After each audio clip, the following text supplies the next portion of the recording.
Thank you very much. Thank you for joining me in this segment of the broadcast. I am Pastor Maxwell Nawihi.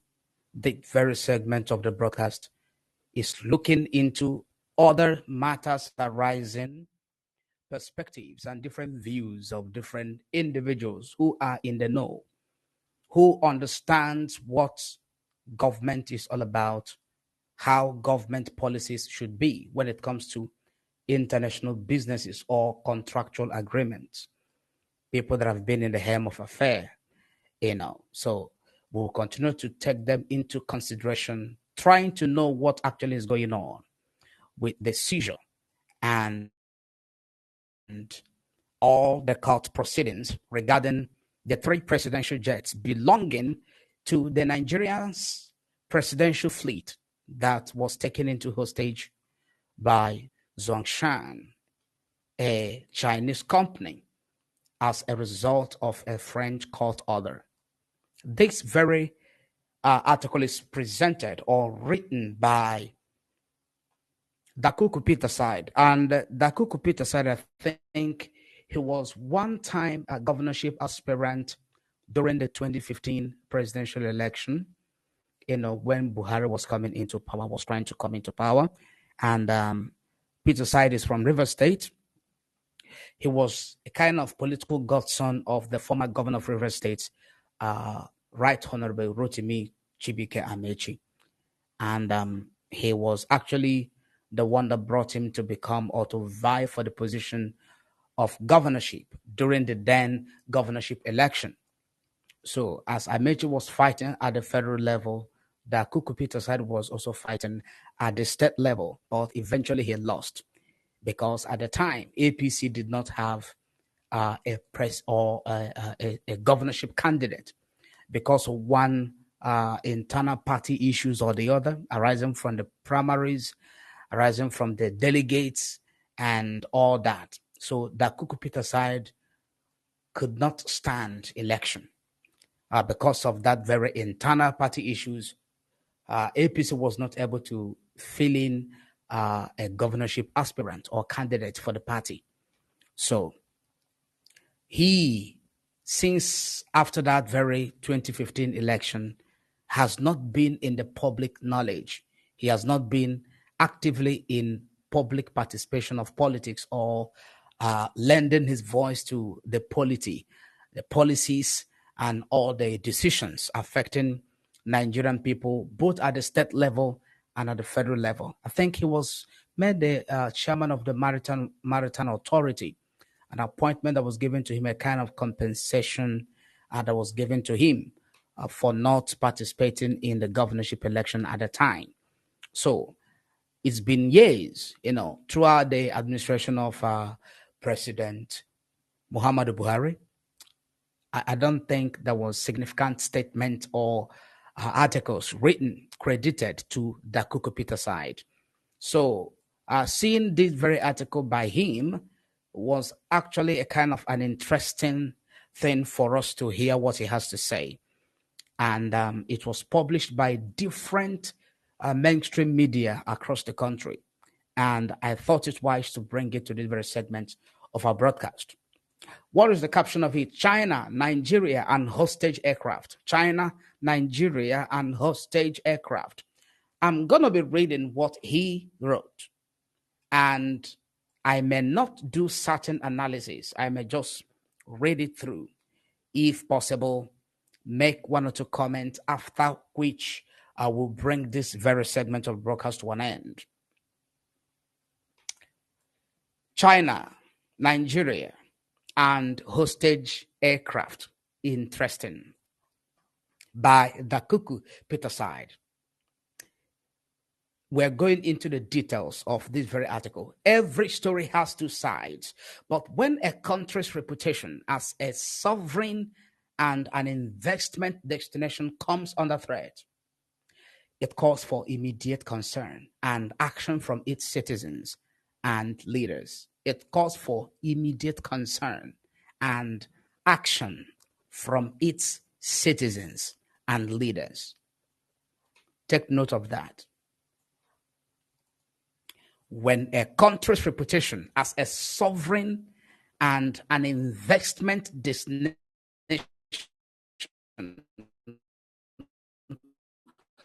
comes under threat, it calls for immediate concern and action from its citizens and leaders.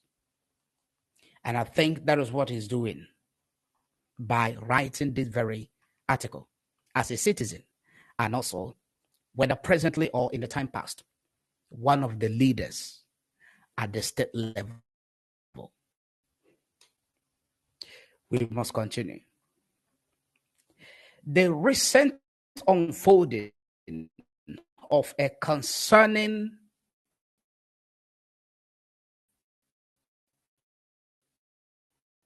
development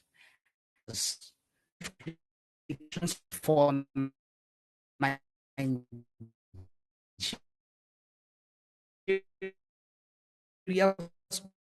global, a Chinese company, industrial associated in 2017 with the Ogun State government over a contractual relationship that dates to 2010. Why was it not rectified? How many years?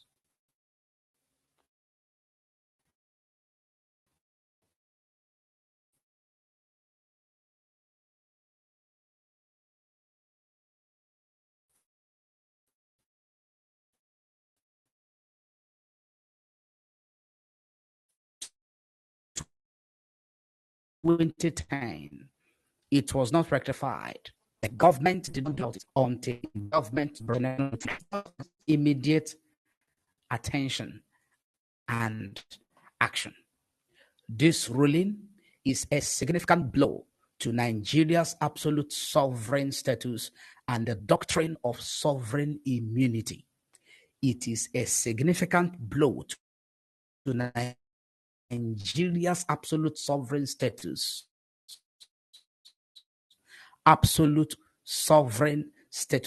and the doctrine of sovereignty. The order has since upheld by a U.S. court, which dismissed Nigeria's sovereign immunity defense. In enforcing the $70 million investment, dismissed GST or sovereignty defense. It was a defense that the legal team or legal representatives put forward in the U.S. court, that Nigeria is supposed to enjoy immunity as a sovereign nation. So the U.S. court threw it out the window. They dismissed of this very $70 million treaty in the favor of Zhangfeng Industrial Limited, which is a Chinese company. I hope you're following. So the U.S. court did not take into consideration the strong case or advocacy that was made by the Nigeria's Defense Council, arguing that Nigeria is supposed to enjoy its sovereign immunity regarding this case.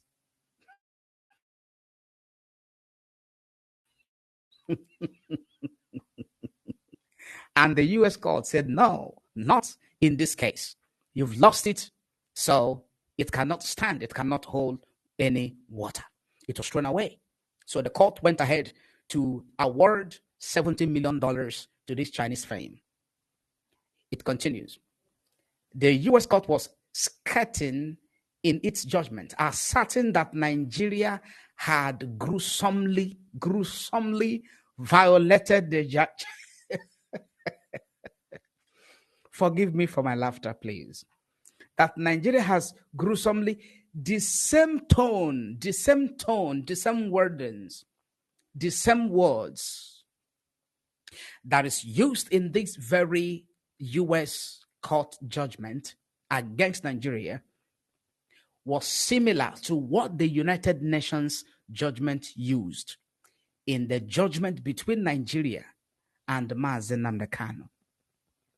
That Nigeria has violated notoriously, gruesomely, international laws in extraordinarily renditioning Mazen Nnamdi Kanu from Kenya to Nigeria, and also holding him hostage, holding him in solitary confinement.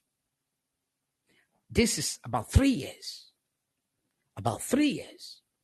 Nigeria has lost its reputation, not just today, not just in this case, but long ago, because Nigeria is like, I don't want to use certain words because I'm before the camera, and I don't want to sound as biased or with prejudice in my mind or perspective, but that is the truth.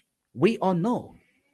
You that is watching or listening right now, possibly you understand what Nigeria means when it comes to certain laws or respect for agreement or treaties or fundamental human rights. You understand it very well. You need not be told what Nigeria represents. Dakuku said, and I quote, the U.S. court was skating in its judgment, asserting that Nigeria had gruesomely violated the Chinese firm's fundamental and commercial rights, the same way it is still violating the fundamental right of Nnamdi Kanu today, till this very moment. Till this very moment. I think people are now shouting and talking about this very wonderful developing story. But when it came to the case of Nnamdi Kanu, they shy away from it. They say, oh, why would he do that? Why would he talk about Biafra? Why would he talk about freedom? Why would he talk about secession? Why would he be talking about that Nigeria is not a good country? It serves him well. Let him remain there in the dungeon. And now, this case has come to the public knowledge and attracted different kind of widespread, nationwide reactions and condemnations. It is still the same abuse and violation of certain fundamental rights that belongs to people or businesses or individuals or the indigenous peoples. It is the same. It is the same. That is what Nigeria has become. That is what it is known for. So it is better you call a spade, regardless whose ox is God.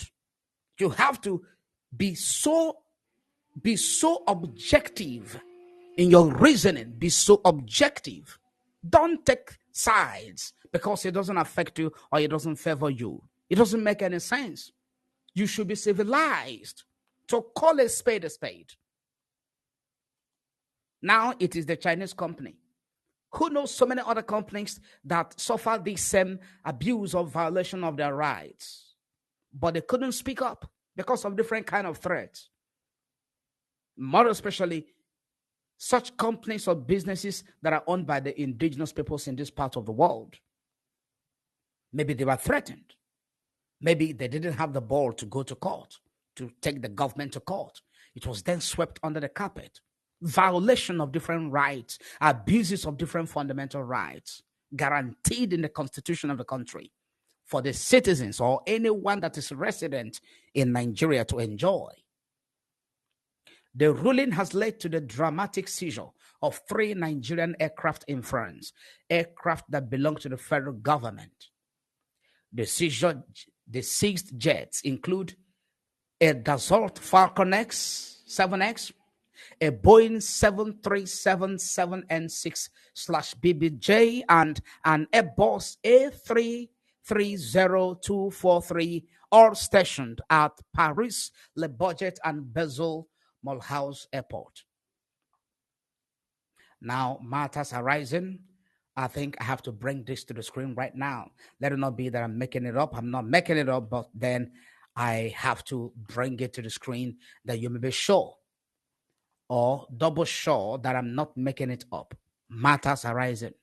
While initially a dispute between a subnational government and a private firm, this situation has spiraled into a crisis with broader and more severe implications for Nigeria. I hope you are now seeing it on the screen. Dakuku Peter Side is now speaking. It raises critical questions about Nigerian subnational entities' conduct and the federal government's oversight of international contracts. Can subnational entities enter into agreements guaranteed by the sovereign that do not include national assets or support? What level of due diligence should subnational governments observe before they engage in contractual relationships with foreign firms? More importantly, does this case reflect a more profound systemic issue within Nigeria, a culture that lacks respect for contracts and international agreements? Your question is already answered. The truth is within the question. The truth is there. The truth is so glaringly looking and staring in our face, looking at us. Very true. Very, very true. That is what it is. It's a culture. It is systemic. It is not accidental. It has been so over the decades, since the inception and since the existence of Nigeria. It's been so. It's not a new trend. Listen to the question he asked. Can subnational entities enter into agreements guaranteed by the sovereign that do not include national assets or support? What level of due diligence should international or subnational governments observe before they engage in contractual relationships with foreign firms? They don't care, so long as the man at the top is going to be giving his own court. So long as the woman at the top is going to be giving her own court, they don't care due diligence. More importantly, does this case reflect a more profound systemic issue with Nigeria, a culture that lacks respect for contracts and international agreements? That is what it is. It's a culture. It's a culture. So how can a nation survive with such culture when it comes to contract and businesses and agreement? How can a nation hold prospect for its citizens and businesses? How can such a nation become an investment destination for other nations when it has a culture? It has a profound culture. There is a systemic issue with it when it comes to respect for contract and international agreements.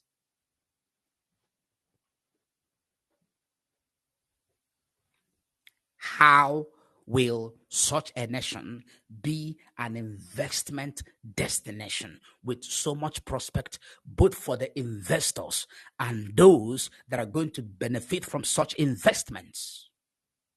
Microsoft has left Nigeria. Microsoft, a tech giant, has left Nigeria. It has closed shop. It has shut down. Not for whatever upgrade of the facilities. It has shut. It has left. It has exited Nigeria.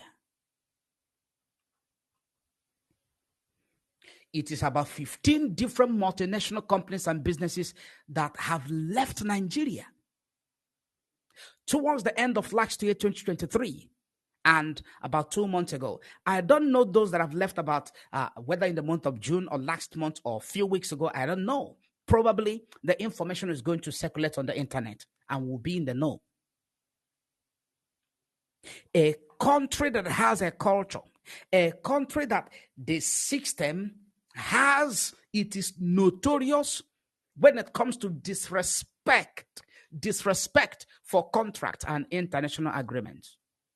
Just like in the case of Nnamdi Kanu, all the international treaties that Nigeria signed, bordering on fundamental human rights, right to self-determination, right to free speech, okay? They have abused all of them. They have, in fact, in the case of Nnamdi Kanu alone, Nigeria broke about 16 Cohen laws. Nigeria broke about 16, 1, 2, 3, 4, 5, 6, up to 16 Cohen laws at a stretch. They broke it. They broke it without any qualms, without any concern, without any fear. They broke it. And today they are being disgraced. The country is being disgraced by a Chinese firm that is saying, no, you have beaten more than you can chew. This perception is troubling and raises the question, do foreign investors lack confidence in Nigeria institutions? Yes, that is the answer. That is the answer. They lack confidence to invest in Nigerian institutions. They do. These are not rhetorical questions, but rather pressing concerns that demand a thorough investigation and straightforward answers. You don't need any further investigation. The facts are there so glaringly, so crystal clear. It is so speaking eloquently of itself. It's a straightforward answer.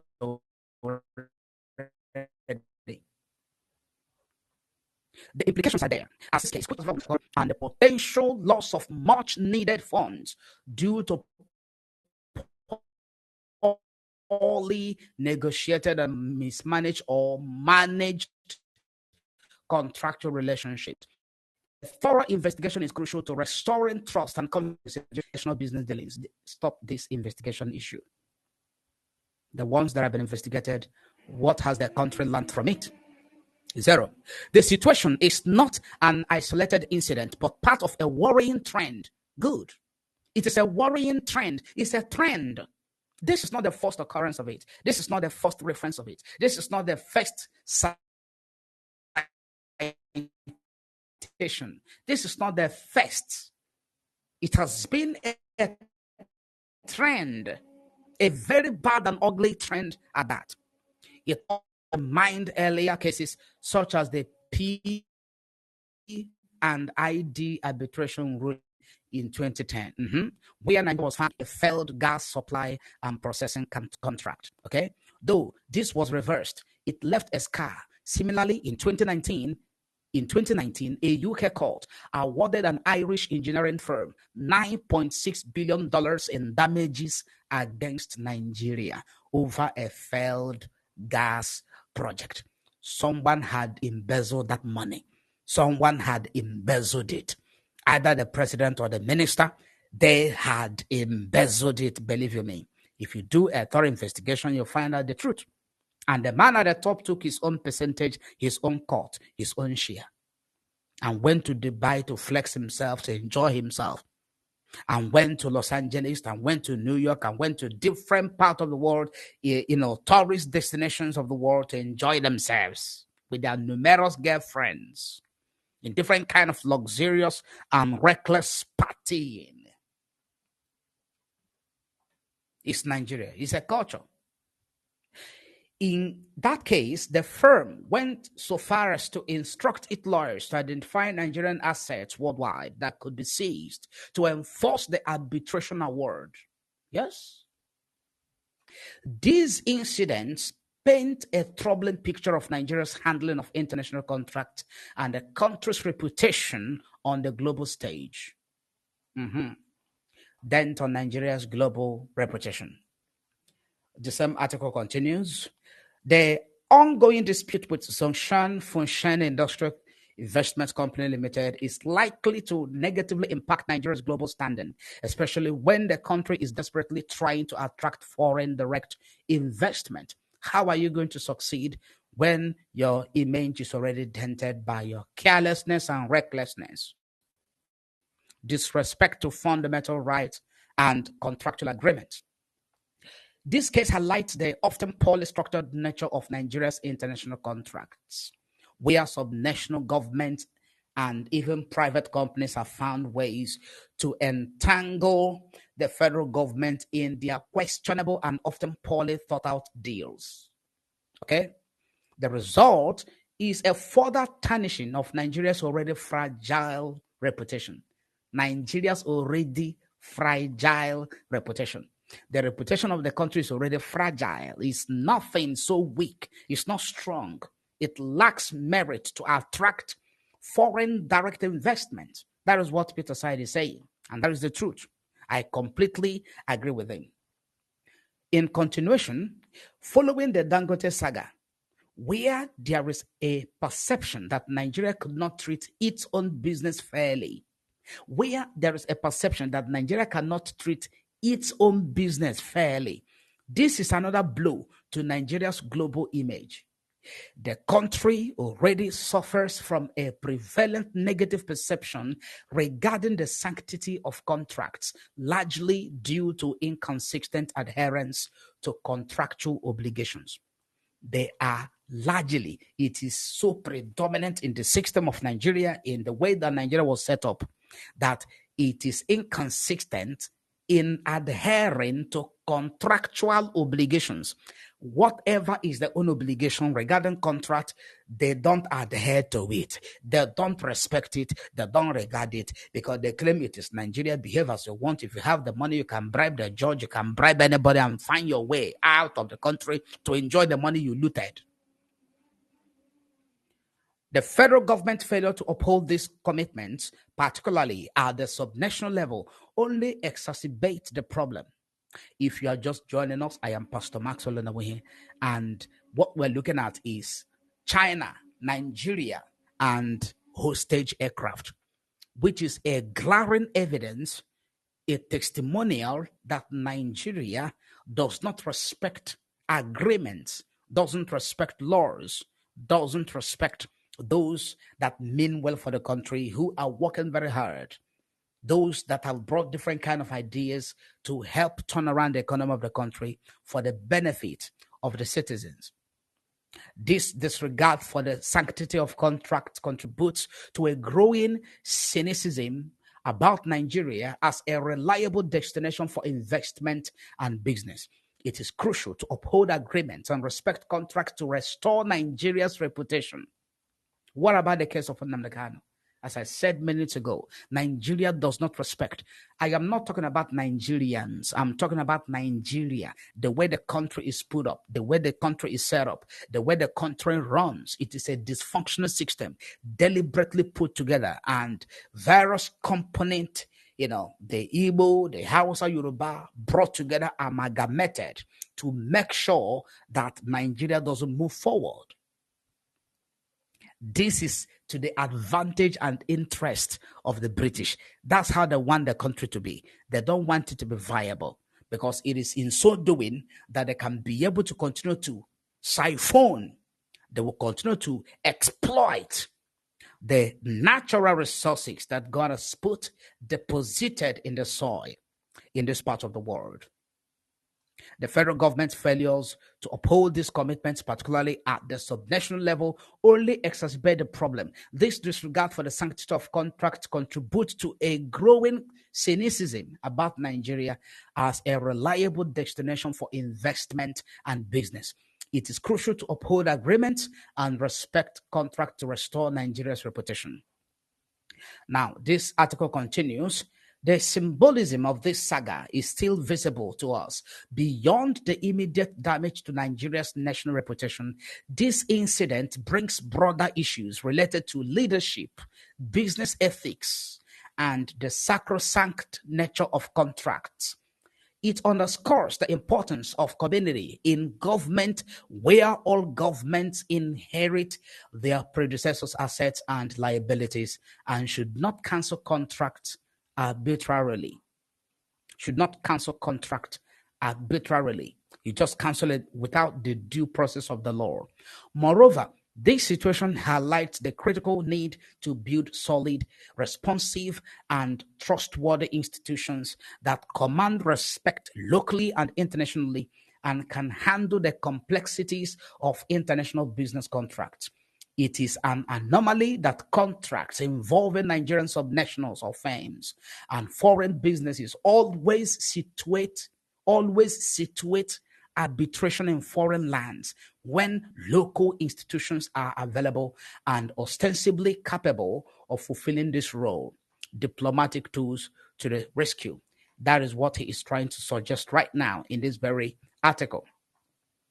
This incident lays bare Nigeria's leadership challenges and sensitivity to foreign investment disputes. If not resolved diplomatically and swiftly, such disputes could severely jeopardize Nigeria's diplomatic relations and economic credibility. I am happy the Minister of Foreign Affairs is rising up to the challenge. The needless dispute between a negligent subnational entity and a private firm, which has dragged sovereign assets into the fray, could strain diplomatic ties between Nigeria and China. Definitely. Recall that the root of this matter is the bilateral investment treaty signed by Nigeria and China in 2001. And since then, we have seen progress in trade and investment on both sides. This recent embargo is particularly concerning at a time when the federal government is spending billions of naira to woo foreign investors.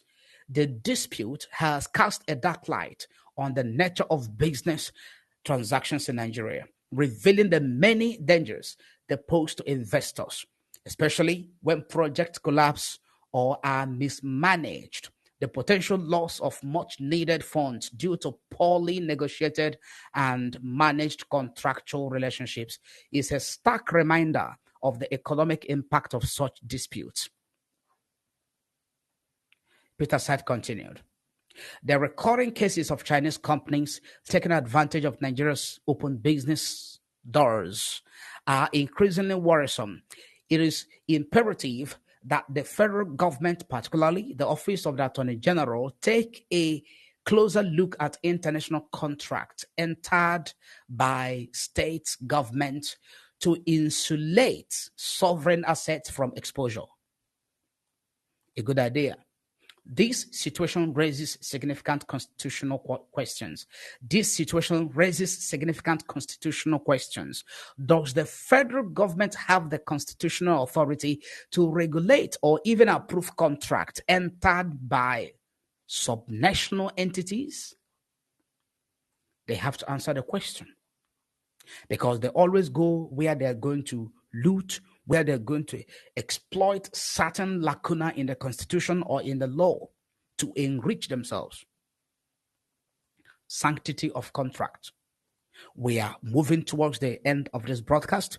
The ongoing dispute between Zhongshan Fonshan Industrial Investment Company Limited and the Ogun State government, which has now implicated Nigeria's sovereign assets, is a stark reminder of the importance of upholding the sanctity of contract and ensuring due diligence in international agreements. The federal government must take decisive action to safeguard Nigeria's reputation as a reliable investment destination. This includes strengthening institutions, enforcing contractual commitment, and resolving disputes through diplomatic channels. Very good. Very, very good. Because it is the Nigerians, more especially those in China,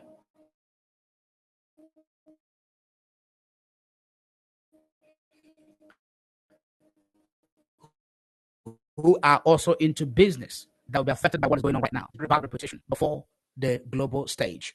The government must address these issues to ensure good diplomatic relations and not deter much needed foreign investment, compromising Nigeria's economic future.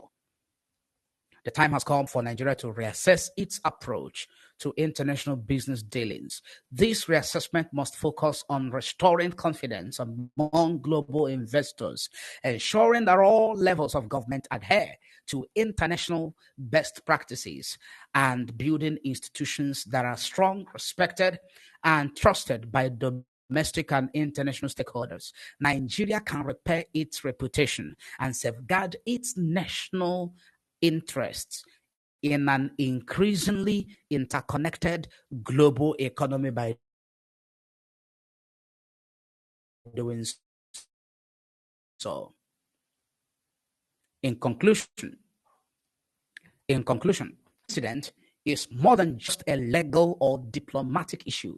It is a wake-up call for Nigeria to realign its policies, to realign its policies, practices, and institutions with global business demands. The country cannot afford to continue this path of negligence, laxity, and mismanagement. Thank you very much for joining us and also for watching. And from here, goodbye. Goodbye.